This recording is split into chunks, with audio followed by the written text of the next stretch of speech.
സ്വർണ്ണക്കൊള്ളയിൽ പുതിയ കേസെടുക്കാൻ SIT 2025 ദ്വാരപാലക പാളിമാറ്റത്തിൽ കേസെടുക്കും. Thiruvithamkoor Devaswom board മുൻ പ്രസിഡന്റ് PS പ്രശാന്ത് അടക്കമുള്ളവർ പ്രതികളാകും. 2025 ഗൂഢാലോചന നടന്നുവെന്ന കണ്ടെത്തലിൽ SIT പാളികൾ കൈമാറിയതിൽ ദുരൂഹതയുണ്ട് എന്നും SIT നിഗമനം. ഭരണസമിതിയിലെ 3 അംഗങ്ങളടക്കം പ്രതിപ്പട്ടികയിലേക്ക് എത്തും. ദേവസ്വം ബോർഡ് മുൻ ഉദ്യോഗസ്ഥരും പ്രതികളാകും. 29 മുൻപ് കേസെടുത്ത് റിപ്പോർട്ട് നൽകാനാണ് നീക്കം. MG പ്രതീഷ് വിവരങ്ങളുമായി ചേരുകയാണ്. MG പ്രതീഷ്, എല്ലാത്തിന്റെയും തുടക്കം അത് 2025 ഈ പാളി കൈമാറ്റവുമായി ബന്ധപ്പെട്ട കാര്യമായിരുന്നു. അവിടെ നിന്നാണ് പരിശോധന, അവിടെ നിന്നാണ് ഈ വിജിലൻസ് റിപ്പോർട്ട് വരുന്നത്, അവിടെ നിന്നാണ് കോടതി ഈ കേസെടുക്കാനുള്ള നിർദ്ദേശം, കൃത്യമായ അന്വേഷണം നടത്തി കേസെടുക്കാനുള്ള നിർദ്ദേശവും SIT രൂപീകരണം അടക്കമുള്ള കാര്യങ്ങളിലേക്ക് പോവുകയും ചെയ്തത്. ഏറ്റവും പ്രധാനം, കഴിഞ്ഞ ദേവസ്വം ബോർഡ് പ്രസിഡന്റ് അടക്കമുള്ള ആളുകൾ പ്രതികളാകുമെന്നത് കൂടിയാണ്. MG Pratheesh.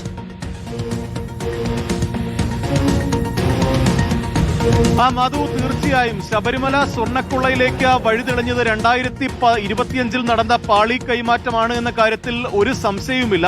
PS Prashant Devaswom board president ആയിരിക്കെ ഉള്ള ഭരണസമിതിക്കും ഇതിൽ ഉത്തരവാദിത്തമുണ്ട് എന്ന് നേരത്തെ ഹൈക്കോടതി ഉൾപ്പെടെ പറഞ്ഞിരുന്നു. SITക്ക് ഉൾപ്പെടെ ഇതുമായി ബന്ധപ്പെട്ട സംശയങ്ങൾ ഉണ്ടായിരുന്നു. ചില ഗൂഢാലോചനകൾ നടന്നു എന്നതടക്കമുള്ള പ്രാഥമിക കണ്ടെത്തൽ ഈ കേസുമായി ബന്ധപ്പെട്ട SIT എടുത്തിരുന്നു. ഇതിന് പിന്നാലെയാണ് ആദ്യഘട്ടത്തിൽ PS പ്രശാന്ത് അടക്കമുള്ളവരെ ചോദ്യം ചെയ്തിരുന്നു. പക്ഷേ പിന്നീട് തുടർ നടപടി ഉണ്ടായില്ല. പക്ഷേ നിർണായകമായ കൂടുതൽ നീക്കങ്ങളിലേക്ക് SIT പോകുന്നു എന്നതാണ് ഏറ്റവും പ്രധാനപ്പെട്ട കാര്യം. ശബരിമല സ്വർണ്ണക്കൊള്ളയുമായി ബന്ധപ്പെട്ട ഒരു പുതിയ കേസ് കൂടി എടുക്കാനാണ് SIT തീരുമാനിച്ചിരിക്കുന്നത്. ആ കേസിന് ആധാരം 2025 സ്വർണ്ണപ്പാളികൾ ഉണ്ണികൃഷ്ണൻ പോറ്റിക്ക് കൊടുത്തുവിട്ടതിലാണ് ഇപ്പോൾ കേസെടുക്കുക. അങ്ങനെയെങ്കിൽ ആ കാലത്തുണ്ടായിരുന്ന ഭരണസമിതി അംഗങ്ങൾ പ്രധാനമായും ഇതിൽ പ്രതികളാകും. PS പ്രശാന്ത്, ഒപ്പം അജികുമാർ സന്തോഷ് അടക്കമുള്ളവർ പ്രതിപ്പട്ടികയിലേക്ക് പോകുമെന്നുള്ള ഒരു സൂചനയാണ് പ്രധാനമായും ഈ ഘട്ടത്തിൽ നൽകുന്നത്. കാരണം 2019 ദ്വാരപാലക ശില്പങ്ങളിലെ പാളികൾ അറ്റകുറ്റപ്പണിക്ക് കൊണ്ടുപോയിരുന്നു.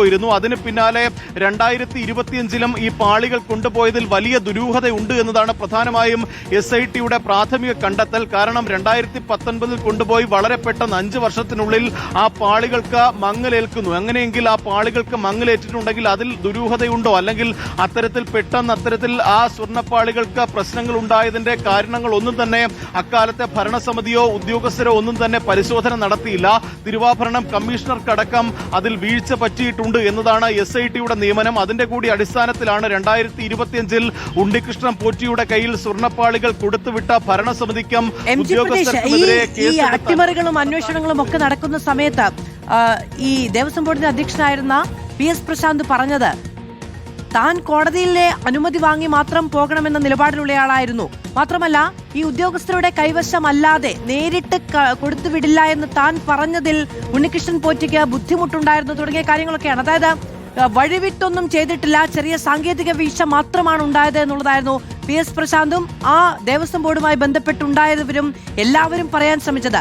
തന്റെ കാലത്ത് യാതൊരു തരത്തിലുള്ള അട്ടിമറിയും ഉണ്ടായിട്ടില്ല എന്ന് സമർത്ഥിക്കാനാണ് അതായത് 2019 2025 ദേവസ്വം ബോർഡിന്റെ തലപ്പത്തുണ്ടായിരുന്നവർ അങ്ങോട്ടും ഇങ്ങോട്ടും ഈ കേസിന്റെ ആദ്യഘട്ടത്തിൽ ശ്രമിക്കുകയും ചെയ്തത്. പക്ഷെ 2 ബോർഡും ഈ അന്വേഷണത്തിന്റെ പരിധിയിലേക്ക് വരികയാണ്. മാധു, തീർച്ചയായും PS പ്രശാന്ത് മാധ്യമങ്ങളോടും പിന്നീട് SITയോടും ഉൾപ്പെടെ പറഞ്ഞ പ്രധാനപ്പെട്ട കാര്യം തന്റെ ഭരണസമിതിയുടെ കാലത്ത് ഒരു വീഴ്ചയും ഉണ്ടായിട്ടില്ല. ആകെ ഉണ്ടായിട്ടുള്ള ഒരു പ്രശ്നം ഈ സ്വർണ്ണപ്പാളികൾ അറ്റകുറ്റപ്പണിക്കായി ഉണ്ണികൃഷ്ണൻ പോറ്റിയുടെ കയ്യിൽ കൊടുത്തുവിടുമ്പോൾ ശബരിമലയിലെ സ്പെഷ്യൽ കമ്മീഷണറെ വിവരം അറിയിച്ചില്ല. അതൊരു സാങ്കേതിക പ്രശ്നം മാത്രമാണ് എന്നതാണ് അന്നും PS പ്രശാന്ത് പറഞ്ഞത്. പക്ഷേ അക്കാര്യത്തിൽ ഉൾപ്പെടെ വലിയ വീഴ്ച സംഭവിച്ചിട്ടുണ്ട്. കാരണം ഹൈക്കോടതി നിയോഗിച്ച ശബരിമല സ്പെഷ്യൽ കമ്മീഷണർ അറിയാതെയാണ് ഉണ്ണികൃഷ്ണൻ പോറ്റിയുടെ കയ്യിൽ അറ്റകുറ്റപ്പണിക്കായി സ്വർണം പാളികൾ കൊടുത്തുവിട്ടത്. ഇതിലടക്കം വലിയ വീഴ്ച സംഭവിച്ചു. പിന്നീട് സ്പെഷ്യൽ കമ്മീഷണർ ഹൈക്കോടതിയിൽ റിപ്പോർട്ട് സമർപ്പിക്കുകയും അതിന് പിന്നാലെയാണ് ഈ സ്വർണ്ണക്കൊള്ളയുടെ വലിയ വിവരങ്ങൾ, വലിയ കവർച്ച ഉൾപ്പെടെ പുറത്തു വന്നിട്ടുള്ളത്. അതുകൊണ്ട് തന്നെ ആ ഭരണസമിതിക്ക് ഉത്തരവാദിത്വത്തിൽ നിന്ന് ഒഴിഞ്ഞു മാറാൻ കഴിയില്ല എന്നതാണ് ഏറ്റവും പ്രധാനപ്പെട്ട കാര്യം. അന്ന് PS പ്രശാന്ത് വിശദീകരിച്ചൊരു കാര്യം, ആദ്യഘട്ടത്തിൽ 2019 പോലെയല്ല, കൃത്യമായി മാനദണ്ഡങ്ങൾ പാലിച്ചുകൊണ്ടാണ് ഈ സ്വർണ്ണപ്പാളികൾ കൊടുത്തുവിടുമ്പോൾ ദേവസ്വം ഉദ്യോഗസ്ഥരും പോലീസ് ഉദ്യോഗസ്ഥരും ഒക്കെ തന്നെ അകമ്പടിയായി പോയിരുന്നു എന്നതടക്കമുള്ള വിശദീകരണങ്ങൾ PS പ്രശാന്ത് എന്ന SIT-യോട് ചോദ്യം ചെയ്യലും നടത്തിയിരുന്നു. പക്ഷേ വലിയ ഗൂഢാലോചന ഇതിൽ നടന്നിട്ടുണ്ട് എന്നതാണ് SIT ഇപ്പോൾ നൽകുന്ന വിശദീകരണം. കാരണം 2019 കൊണ്ടുപോയി വലിയ കവർച്ച നടത്തിയ ഒരു പ്രധാനപ്പെട്ട കാര്യം കൂടി സംഭവിക്കുകയാണ് പ്രിയ പ്രേക്ഷകരെ. അതായത് 2025 സ്വർണ്ണപ്പാളി കൈമാറ്റവുമായും ബന്ധപ്പെട്ടും ശബരിമല സ്വർണ്ണക്കൊള്ള കേസിൽ കേസെടുക്കാനുള്ള തീരുമാനം ഉണ്ടായിരിക്കുകയാണ്. ആ ബോർഡുമായി ബന്ധപ്പെട്ട ആളുകൾ കൂടി പ്രതിപട്ടികയിലേക്ക് വരുന്നു എന്നതാണ് അതിന്റെ പരിണിത ഫലം. MG പ്രതീഷാണ് ഈ വലിയ വാർത്ത റിപ്പോർട്ട് ചെയ്തത്. നമുക്ക് മറ്റു വാർത്ത